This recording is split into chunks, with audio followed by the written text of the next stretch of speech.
Hello dear students. So in this class we will be discussing about the high energy phosphates. So on the basis of free energy of hydrolysis of the phosphate compounds. So the phosphate compounds can be divided into two groups. That is, the first one is the high energy phosphates, and the second group is the low energy phosphates. So the high energy phosphates are those phosphates whose the change in free energy, that is standard free energy of hydrolysis, is more negative than 25 kilojoules per mole. So if any phosphate compound whose standard free energy of hydrolysis is more negative than 25 kilojoules per mole are referred to as the high energy phosphates.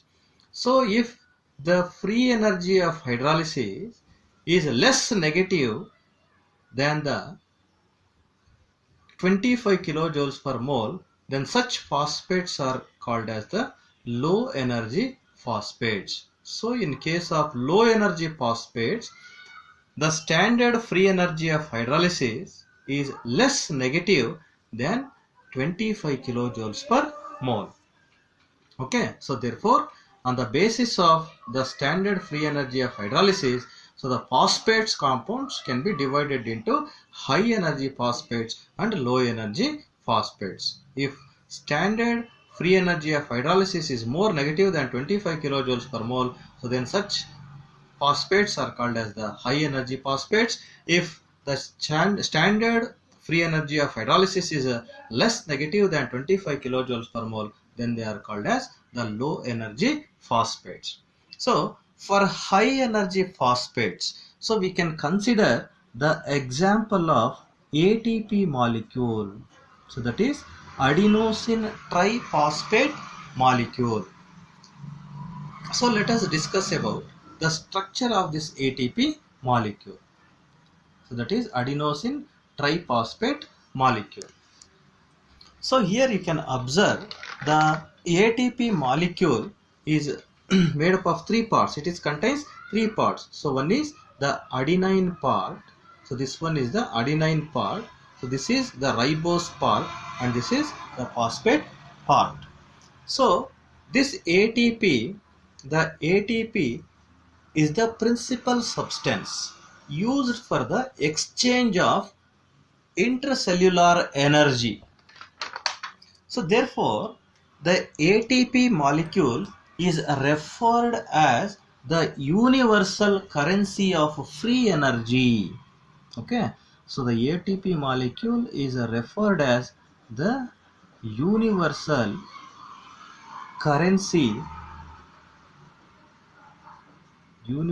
currency of free energy. Okay, so ATP molecule is referred as the universal currency of free energy because this ATP molecule is used for the exchange of the intracellular energies. So therefore it is generally referred as the universal currency of free energy. So this ATP molecule, so it's a characteristic feature which makes the most suitable molecule for transfer of energy in cells.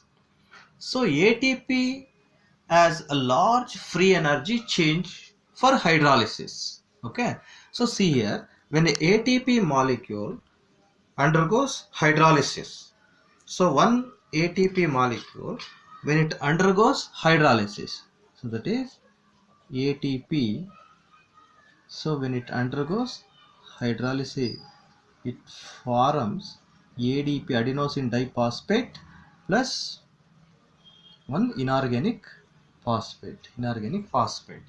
Okay, so the change in the free energy change for the hydrolysis of one ATP molecule is minus 30.5 kilojoule per mole.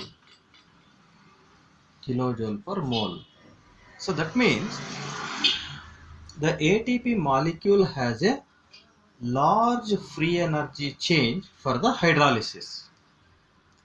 Okay, so this ATP molecule under the physiological conditions, it exists as a negatively charged anion. So here you can observe.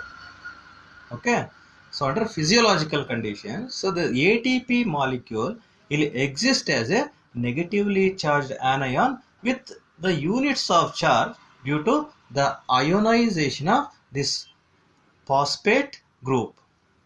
Okay, so the localization of these negative charges causes a strain, particularly on the POP bonds, and further the resonance is set up.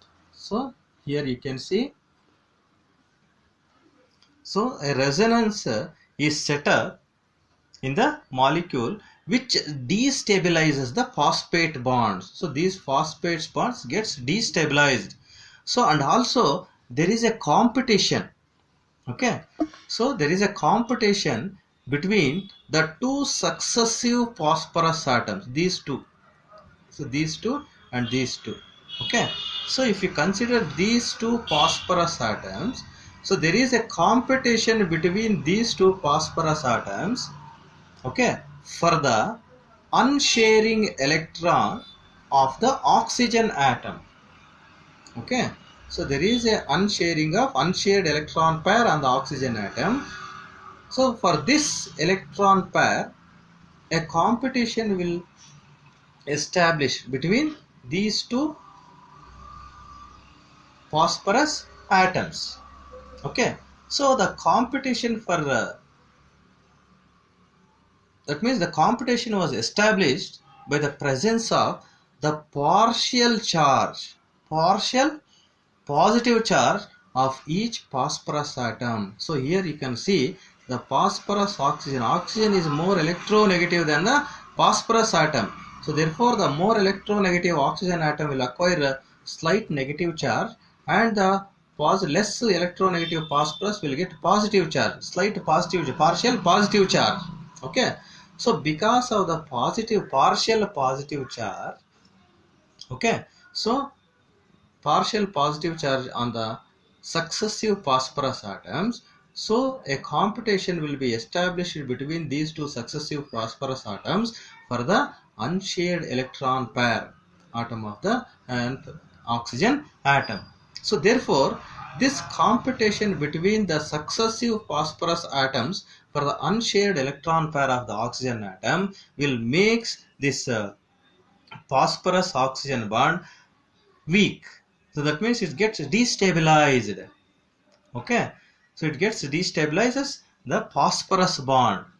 Okay, so therefore the product of hydrolysis, the product of hydrolysis, that is ADP and pi, are more solvated than the ATP molecule. So these two, that is the products of hydrolysis, when ATP is subjected to hydrolysis, ADP and inorganic phosphates are formed. So these are more solvated than the ATP molecule. So hence it is stable. Okay. So therefore the hydrolysis of ATP is a spontaneous process. Okay, spontaneous process which is accompanied by large negative free energy change. Okay, so why this reaction is spontaneous means, so from the thermodynamic study, so you can see here the free energy change is negative.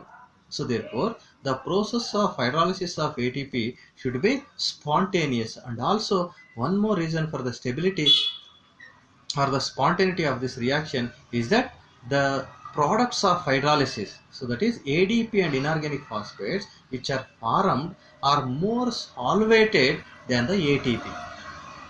Okay, so hence it is stable. So therefore, the hydrolysis of the ATP is spontaneous process and which is accompanied by large negative free energy change. So next let us see what are the factors which are responsible for the rich energy of the ATP molecules.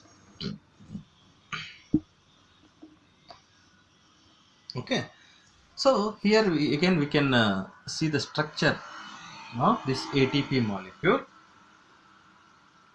So in this ATP molecule you can observe the negative charges. Okay, so the four negative charges, 1 2 3 4.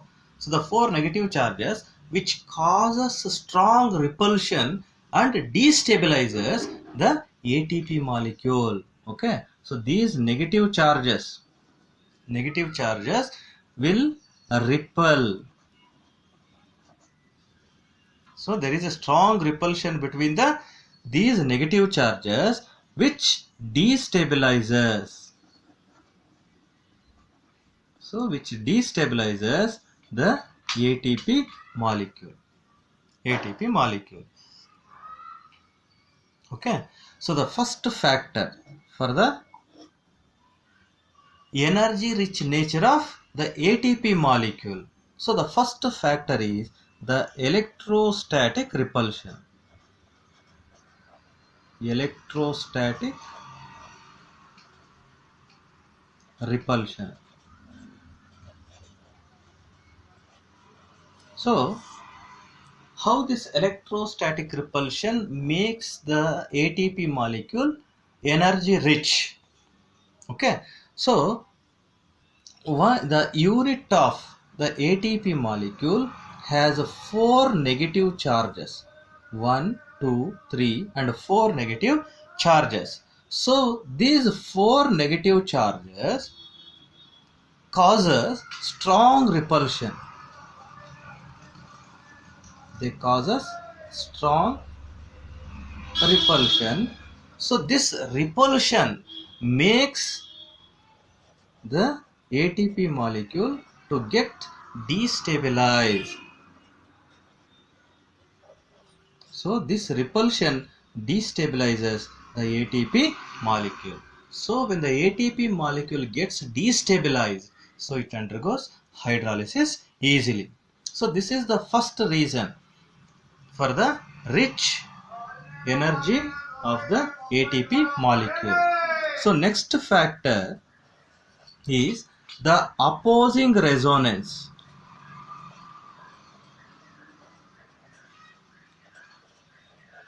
Opposing resonance, or you can also call it as the competitive resonance.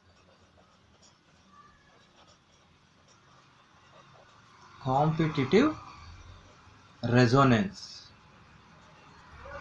Okay, so let us see what is this opposing resonance or competitive resonance. So due to the polarization of each oxygen and phosphorus bond. So here you can see there is a polarization. So because of the higher electronegativity of the oxygen atom, so the oxygen atom acquires partial negative charge. So because of the less electronegative nature, the phosphorus atom is acquires slight that is partial positive charge. So due to this polarization, so due to the polarization, so polarization of each phosphorus oxygen bond. Okay, phosphorus oxygen bond. So the phosphorus atom carries a slight positive charge. Okay, so hence the two successive phosphorus atoms compete for the unshared electron pairs of the oxygen atom. Okay, as a result, so the ATP molecule gets and becomes unstable. Okay, so between these two phosphorus atoms, So the two successive phosphorus atoms, okay, so there is an oxygen unshared electron pair on the oxygen atom. So these two successive phosphorus atoms carry partial positive charge. So therefore there is a competition for the these unshared electron pairs of the oxygen atom. Okay, so this competition makes the ATP molecule to become unstable. Okay, so that is called as opposing resonance or competitive resonance. So the next factor for the energy rich nature of the ATP molecule is the solvation effect.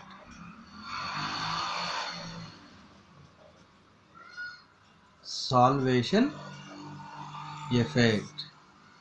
Okay, so the products of hydrolysis, that is when the ATP molecule undergoes hydrolysis, so the products of hydrolysis will be so ADP and inorganic phosphate. So the products of hydrolysis, so the ADP and PI are better solvated. Okay, so these are better solvated than the ATP itself. Okay, so when the ions are solvated, these are electrically shielded from each other. So the decrease in the repulsion between the phosphate group helps in the hydrolysis. Okay, so in case of the ATP molecule, the products of hydrolysis are better solvated than the ATP itself. So when these ions are solvated, they are electrically shielded from the each other. So the decrease in repulsion between the phosphate groups helps in the hydrolysis of ATP molecule easily. Okay, so these are the three reasons for the energy rich nature of the ATP molecules.